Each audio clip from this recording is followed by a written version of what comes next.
안녕하세요. 법대로 내 맘대로 박찬계 법무사입니다. 제 영상이 유익하시다면 구독과 좋아요 부탁드립니다. 오늘 제목은 기획부동산 사기입니다. 가끔 이런 전화를 받곤 합니다. 이번 아무개 지역에 개발 호재가 있는데 좋은 땅 있으니 여윳돈을 투자해 고수익을 얻으라는 것입니다. 저야 물론 전문가이니 딱 기획부동산이구나 라고 판단합니다.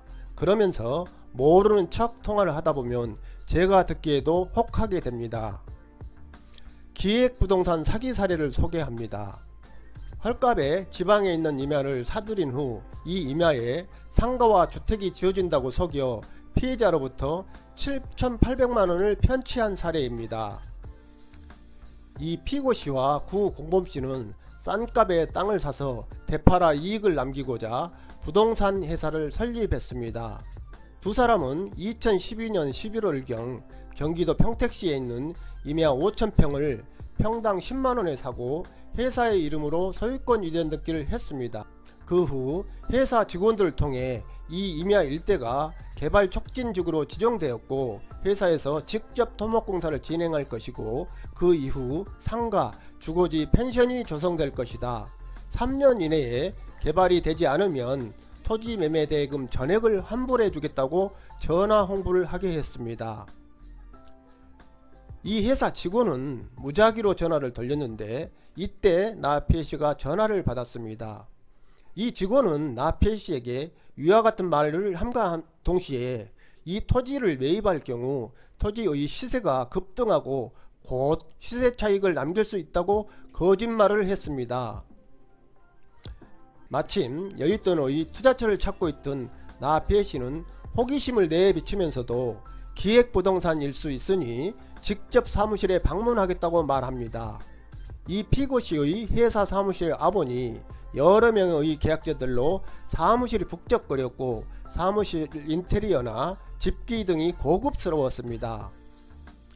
마침내 이 토지를 매입하기로 결심한 나 P씨는 이 임야 중 200평을 사겠다. 그리고 이 200평은 지분이 아닌 200평 전부가 내 소유로 된 이전 등기를 해달라고 말합니다.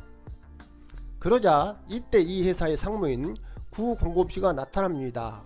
그러면서 이 땅은 전체가 5,000평이나 된다. 지금은 5,000분의 200으로 지분 이전 등기를 해줄 수밖에 없다. 그래서 토지 매매 계약서에는 동쪽 도로 끝자리 200평이라고 적고 나중에 이 토지를 분필하여 분할 등기 하는데 협조한다로 적으면 된다라고 말합니다. 나 P씨는 나중에 이 200평을 분필하여 자신 앞으로 분할 등기를 할 수 있다는 말에 깜빡 속아 계약서에 서명 날인하고 계약금으로 780만원을 이 회사 계좌로 송금합니다. 그 후 한 달여 만에 나머지 잔금 7,020만원을 송금합니다. 그런데 사실 개발 촉진지구 지정 자체는 개발과는 직접적인 관련이 없고 사업을 정하여 단위사업지구로 지정되어야 지방자치단체 차원의 개발이 가능합니다. 그러나 이 피고씨의 회사가 매입한 임야 5,000평 일대는 단위사업지구로 포함되지 않았으며 인근에 상가, 주거지, 펜션 등이 존재하거나 조성될 계획이 전혀 없었습니다.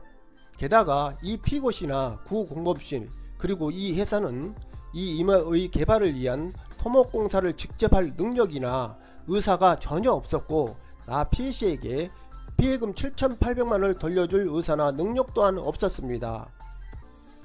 임야 매매 대금을 치른 후 3년이 지났음에도 개발 소식이 없자 나 P씨는 이 피고씨의 회사로 찾아가 당초 약정한 대로 7,800만원을 환불해 달라고 요구합니다.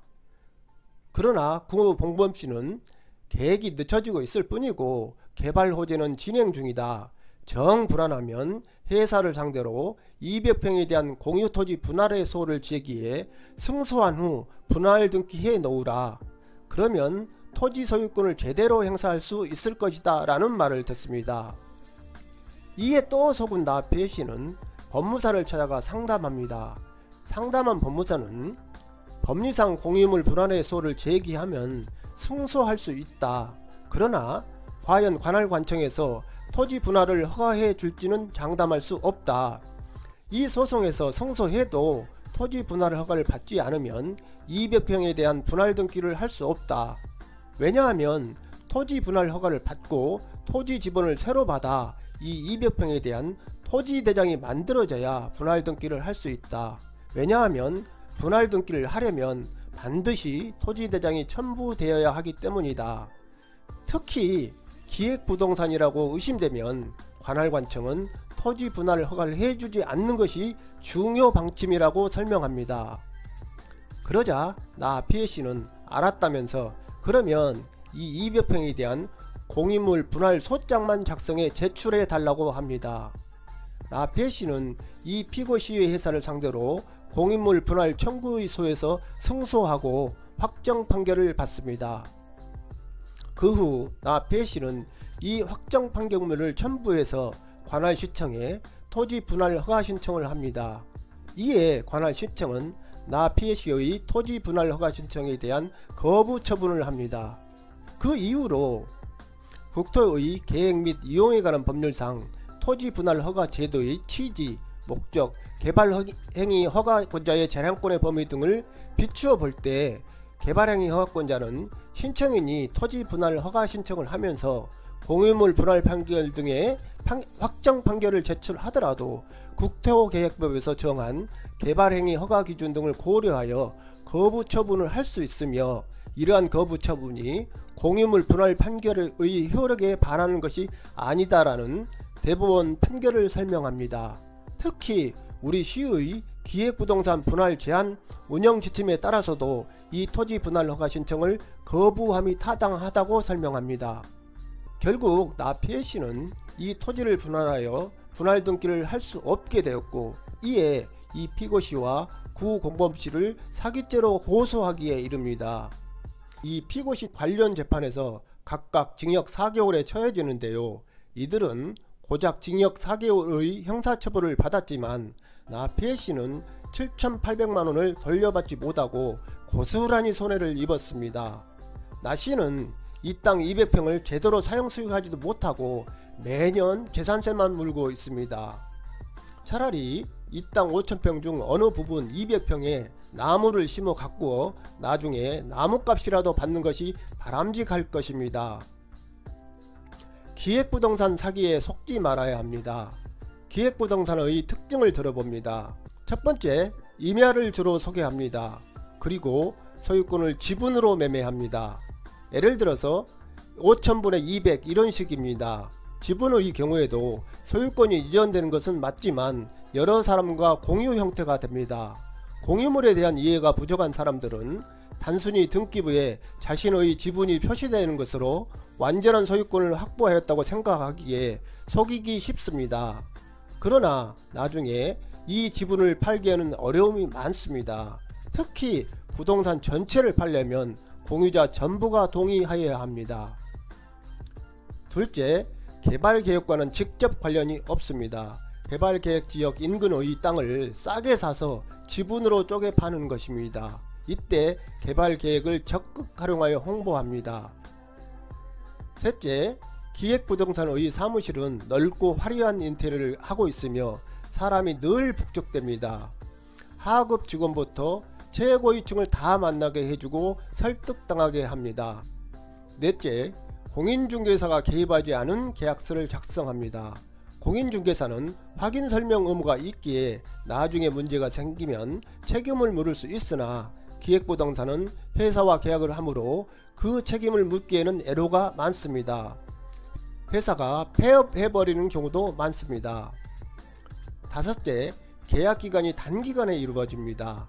당일 계약금을 치르고 한 달도 안 되어 잔금을 치르는 속전속결이 이루어집니다. 심사숙고할 시간이 그만큼 줄어드는 것입니다. 여섯째, 계약을 해제해도 계약금이나 매매대금을 반환받기 어렵습니다. 계약 해제 의사를 아무리 표시해도 저쪽에서 돈을 안 돌려주니 방법이 없습니다. 소송에서 이겨도 회사에 집행할 재산이 없는 경우가 대부분입니다.